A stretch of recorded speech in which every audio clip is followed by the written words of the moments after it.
Detik-detik longsor di Pagerwojo Tulungagung, terdengar teriakan minta tolong, hanya kelihatan wajah.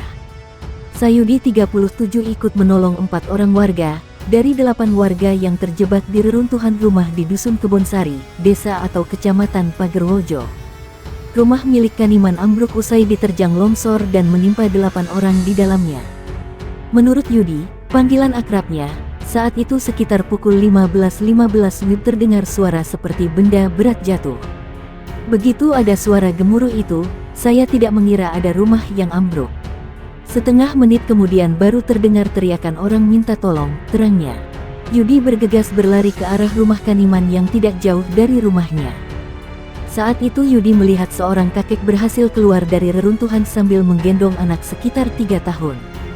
Sementara yang lain tertimbun tanah, reruntuhan batako dan kayu atap rumah.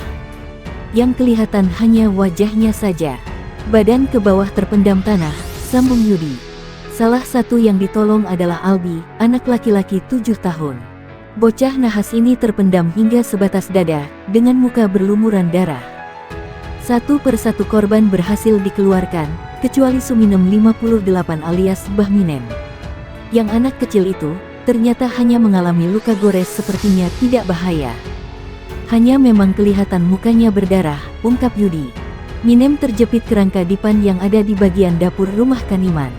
Proses penyelamatan berlangsung lama, karena tanah masih labil dan terus bergerak. Regu menyelamat dan warga berusaha mengurangi beban tanah di atas tubuh Minem. Selain itu kayu-kayu serta pepohonan juga dipotong untuk mengurangi beban. Saat itu Minem masih dalam kondisi sadar dan terus merintih kesakitan. Regu penyelamat tidak bisa menarik kakinya karena Minem berteriak kesakitan. Akhirnya harus diangkat semua, baru ditarik. Kaki kanannya sepertinya patah, tutur Yudi. Selain itu tangan kanan Minem juga terpuntir ke belakang.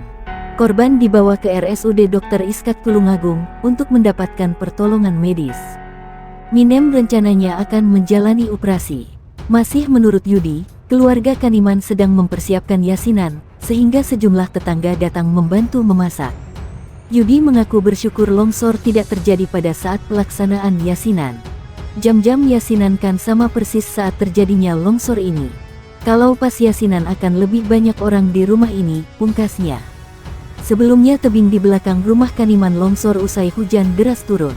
Material longsor menerjang rumah Kaniman hingga ambruk. 6 orang dewasa dan 2 anak-anak sempat terjebak di dalamnya.